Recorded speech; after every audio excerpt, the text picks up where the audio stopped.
All right, let's dive into what might be one of the most powerful, life-changing principles for human interaction ever written.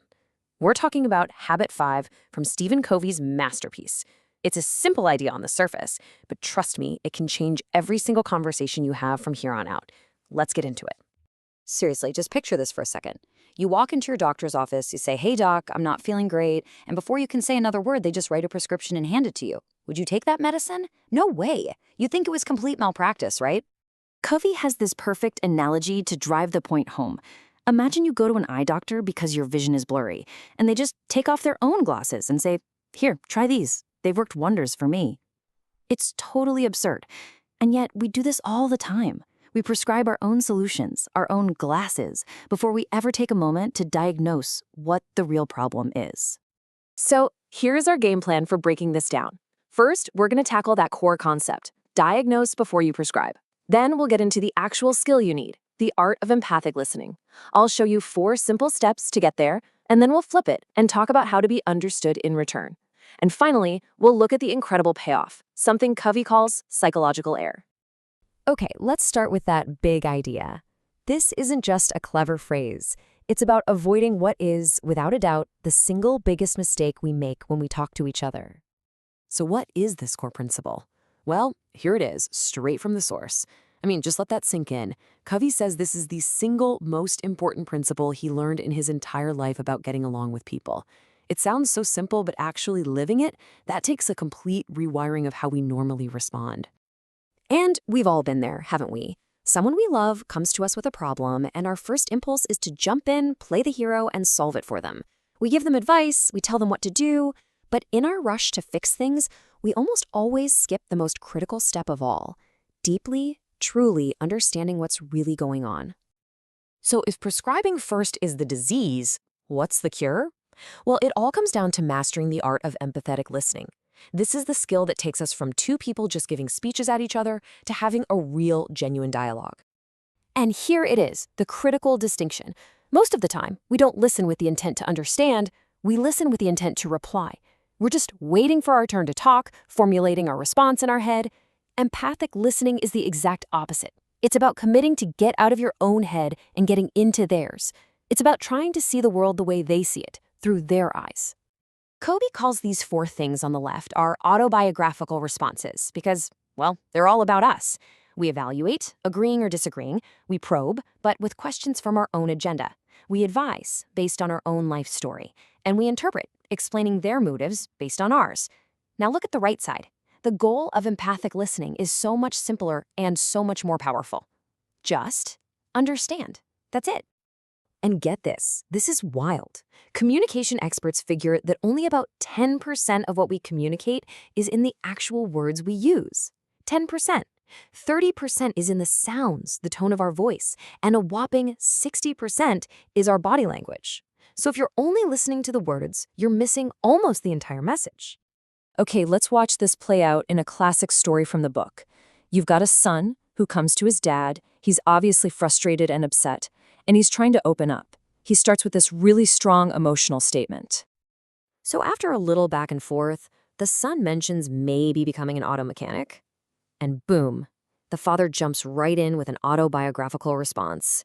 He evaluates, he judges. He's not hearing the pain or the confusion behind the words. He's just reacting to the content from his own point of view. And here's the devastating result. You can just feel the emotional door slam shut. Look at what's going on inside the son's head. He immediately gets defensive. The chance for a real conversation is completely gone. He's not trying to solve his problem anymore. He's just trying to defend himself. So here's the bottom line, the huge takeaway from the story. The moment you judge, you short-circuit the entire process of understanding. You cannot do both at the same time. This is communication malpractice in action. Now, I know this can sound really hard, but the good news is that empathic listening is a skill. It's something you can learn. And it's broken down into 4 clear stages that build on each other, from the super simple to the truly profound. Okay, so level 1 is just mimicking, literally repeating what they said. It's basic, but it shows you're paying attention. Level 2 is rephrasing, putting what they said into your own words. That shows you're actually thinking about it. Level 3 is a huge leap. You start to reflect their feeling. You stop focusing on the words and tune into the emotion. you sound really frustrated. And level 4, that's the sweet spot. You combine the last two. You rephrase the content and reflect the feeling. So you're feeling really frustrated with school right now. That's when the other person truly feels understood. So once you've done the hard work, once you've truly listened and understood, what's next? Well, now we get to the second half of the habit, and it is every bit as important. This is about having the courage to express your own side of things. And this brings us to a really powerful definition of maturity. It has nothing to do with age. It's all about balance. The consideration to deeply understand another person and the courage to make sure you are also understood. To get to those real win-win solutions, you absolutely have to have both. The ancient Greeks gave us the perfect roadmap for this ages ago: ethos, pathos, and logos. But here's the secret sauce that most people get wrong: the sequence is everything. We love to lead with logos, with logic and facts, but it doesn't work. First, people have to buy into your ethos, your character, your credibility. Then you have to connect with them on an emotional level. That's pathos. Only after you've done those two things will they ever be open to your logos, your brilliant reasoning. Okay, finally, let's talk about the real magic here. Why is this habit so transformative? What is the ultimate benefit of practicing it? It's about giving another human being something they desperately need to survive. This is such a profound insight. After our basic physical needs are met, food, water, shelter, what's next? It's psychological survival. We have a deep, fundamental human need to be understood, to be affirmed, to be validated for who we are.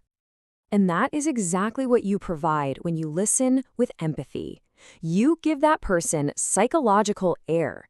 Think about it. When you can't breathe, you can't think about anything else. It's the same psychologically.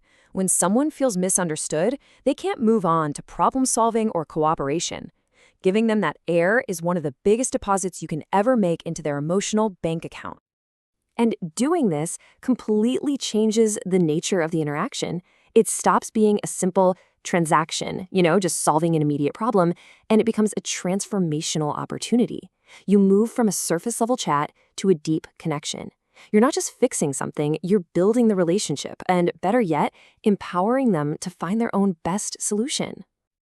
So, this isn't just theory. This is a call to action. As we wrap up, I want you to think about this question.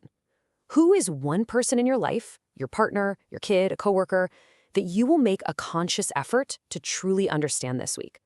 Put your own advice, your own story on the shelf for a moment, and just give them the gift of psychological air. Just listen. The results might just transform that relationship.